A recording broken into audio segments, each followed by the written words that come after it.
1, 2, 3, come on! Come on, come on. Come on, come on.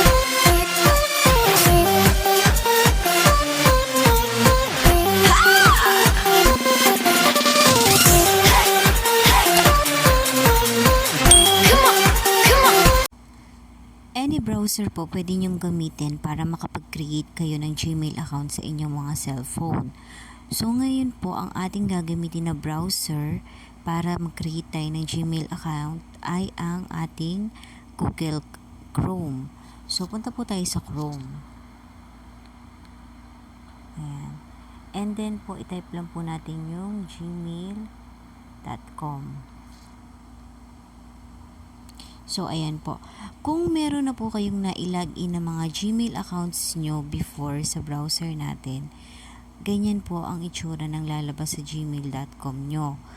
Ngayon po, ang i-click lang nyo lang po para mag-create po kayo ng panibagong Gmail account ay itong use another account. So, click lang po natin yan. And then po, ito pong create account. So, click natin si create account for myself. So, for example na lang po, pangalan ko na lang po ang gagamitin ko.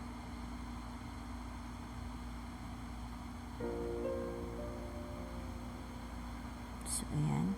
And then po sa username po, yan po yung Gmail address po na i-create nyo.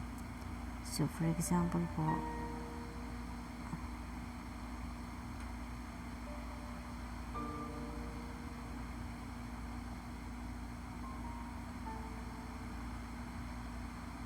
ayan.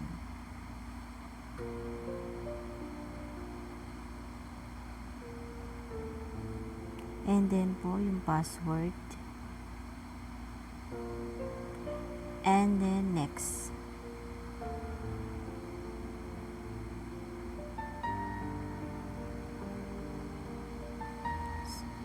Ayan po, next. Wait lang po natin, naglo-loading lang po siya. So, ngayon po, ang kailangan po natin is mag-input tayo ng cellphone number para po sa ating Gmail account. So, take note po ng ating ini-input na contact number sa Gmail account natin ay yung active phone number nyo po.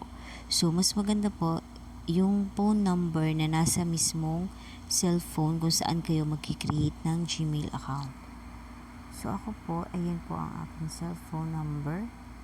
And then po, fill upan niyo po lahat ng nasa box po.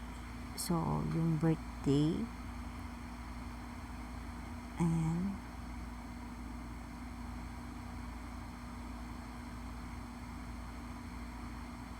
Gender.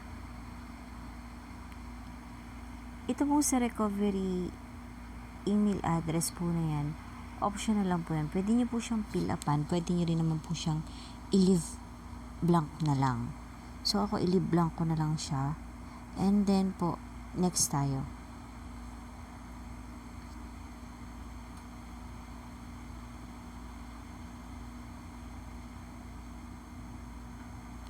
So, ngayon po, bago po kayo mag-create ng Gmail account, kailangan nyo pong i-verify yung phone number nyo po.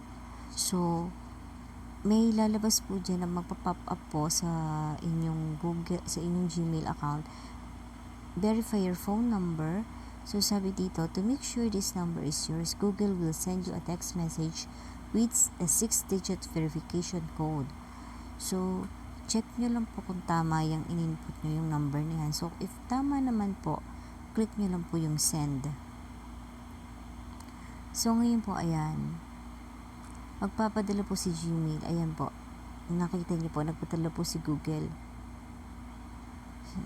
So, ayan po yung verification code natin.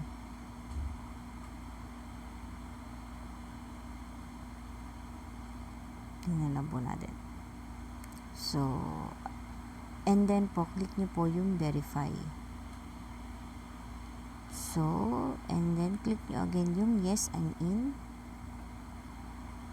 And then, I agree. ayan na po, meron na po tayong created na Gmail account. Kung mapapansin niyo po, meron na kayong agad na message. So, yan po ay galing sa Google Community Team. So, ayan. So, si Google Community Team lang po yan para wina-welcome lang po kayo dahil nag-create kayo ng bagong Gmail account. So, ganun lang po kasimpleng mag-create ng Gmail account. Okay? So, step by step procedure lang po siya.